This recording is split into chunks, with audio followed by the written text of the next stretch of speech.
एक तो जख्म नहीं सारा जिस्म है छलनी। दर्द बेचारा परेशान है कि कहां से उठे। महामहिम राज्यपाल का अभिभाषण सरकार का बयान होता है, उनकी कारकर्दगी और आइंदा साल के उनके मंसूबों का।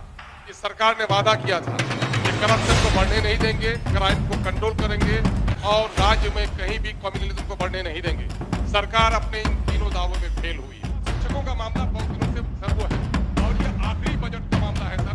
उन बेचारे गरीब शिक्षकों को जो बिहार के गरीब मुसलमानों के बच्चों को पढ़ा रहे हैं, 1200 मदरसे ऐसे हैं जिनको जांच के नाम पर उनको प्रताड़ित किया जा रहा है, लाखों की वसूली हो रही है, लेकिन उनकी तनख्वाह जारी करवा दिया जाए, ये विनती थी। और सीमांचल के लिए विशेष कृपा करे सरकार। हाय, आदाब, सलाम, नमस्कार, सत श्री अकाल। मैं रोशन कुशवाहा और आप देख रहे हैं times of Sitamarhi. Times of Sitamarhi में आपका स्वागत है।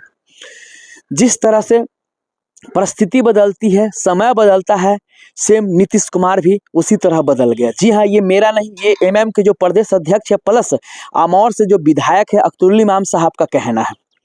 क्योंकि जिस तरह से एक तरफा काम हो रहा है, एक तरफ जहां मंदिर की घेराई हो रही है, वहीं पे जब कब्रिस्तान की बात करती है तो उस पर कोई जवाब नहीं मिलता है। और यही आज सदन में अख्तरुल इमाम साहब ने उठाया मुद्दा। आखिर कब्रिस्तान की घेराबंदी पे क्यों सरकार मौन रहती है, क्यों नहीं बोलती है। शुरुआत में जो नीतीश कुमार की सरकार बनी, वो 5 साल में सबको लेकर काम किया और बहुत अच्छा काम किया, साफ साफ अख्तरुल इमाम साहब ने कहा। लेकिन उसके बाद समय बदलता गया, नीतीश कुमार की मानसिकता भी बदलती गई। क्योंकि बदली भी क्यों ना, क्योंकि उनके साथ कौन है आपको पता ही है, भाजपा। तो भाजपा की जैसी मानसिकता है वैसी तो नीतीश कुमार की भी मानसिकता होगी। और इसी क्रम में वो साफ उनका कब से वो हर बार ये आवाज उठाते हैं, जब सदन सत्र चलता है विधानसभा का तो अख्तरुल इमाम साहब आवाज उठाते हैं कब्रिस्तान की घेराबंदी पे सरकार क्यों नहीं जवाब देती है, क्यों नहीं करवा रही है। क्योंकि उनके पास बहुत सारे, जी हाँ, उनके पास बहुत सारे कब्रिस्तान के जो ऐसे हैं जिनकी घेराबंदी के बिना लोग अवैध कब्जा कर रहा है उस पे।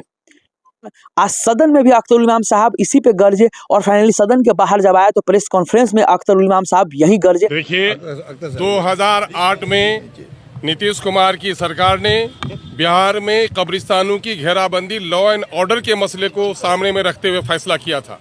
उस वक्त अब्दुल बारी सिद्दीकी साहब ने सदन में पूछा था क्या सारे कब्रिस्तानों की घेराबंदी कर देंगे। कहा हाँ, हम इसी टेन्योर में सारे कब्रिस्तानों की घेराबंदी कर देंगे। लेकिन जब सर्वे कराया गया तो कब्रिस्तान अधिक थे, राशि नहीं थी, तो उसमें इन लोगों ने लगा दिया क्लॉज कि संवेदनशीलता के आधार पर कब्रिस्तानों की घेराबंदी होगी। पहले विधायकों की अनुशंसा पर कब्रिस्तानों की घेराबंदी होती थी, अब डीएम और एसपी के रिपोर्ट के आधार पर और वो जो नोटिफाइड होंगे उसी कब्रिस्तान में घेराबंदी होगी। 2008 से लेकर अब तक मैं समझता हूं कि 1/4 कब्रिस्तानों की घेराबंदी नहीं हो सकी। ये मुसलमानों के मसले के साथ सरकार की अनदेखी है। मुर्दा उठ के हमारा भाग नहीं रहा है। मसला यह है कि कब्रिस्तानों पर नाजायज कब्जा हो रहा है, उसके लिए सरकार ने लॉ एंड ऑर्डर के मामले को सामने में रखते हुए घेराबंदी की थी।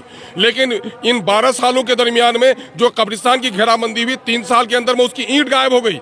इसने अपना एक रस्म निभा दी। कब्रिस्तान की घेराबंदी 90% जगहों पर अभी मौजूद नहीं है। दूसरा मामला यह है कि अभी मंजू अग्रवाल जो विधायिका हैं, उन्होंने सवाल पेश किया नालंदा का, जहां माननीय मुख्यमंत्री कहते हैं कि हम क्राइम से और कम्युनलिज्म से कोई समझौता नहीं करेंगे। मैं समिति की बैठक लेकर गया हूं, वहां पर एस्टीमेट कमेटी की, वहाँ 3 कब्रिस्तान ऐसे हैं जिसकी घेराबंदी की राशि है, लेकिन नाजायज कब्जा होने की वजह से नालंदा में कब्रिस्तान की घेराबंदी नहीं कराई जा रही है। यही हाल पूरे बिहार का है। सरकार कब्रिस्तानों के मामले में संवेदनशील नहीं है, इसको फसाद का जरिया बनाना चाह रही है। और आज अगर कब्रिस्तान की घेराबंदी कोई करना भी चाहे माइनॉरिटी का, कोई एमएलए या नॉन माइनॉरिटी का, तो कहा जाता है कि नियम संगत नहीं है, चूंकि वो सरकारी जो सूची है उसमें नहीं है।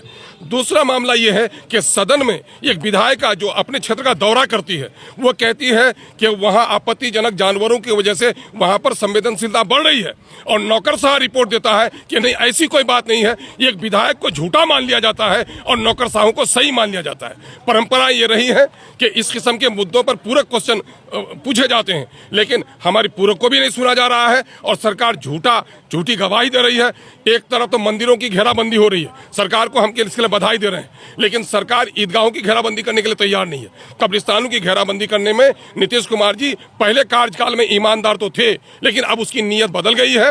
उनकी माइनॉरिटी के ताल्लुक से वो संवेदनहीन हो गए हैं और इस मामले में कहीं भी वो इंसाफ के साथ तरक्की का दावा पेश नहीं कर पा रहे हैं।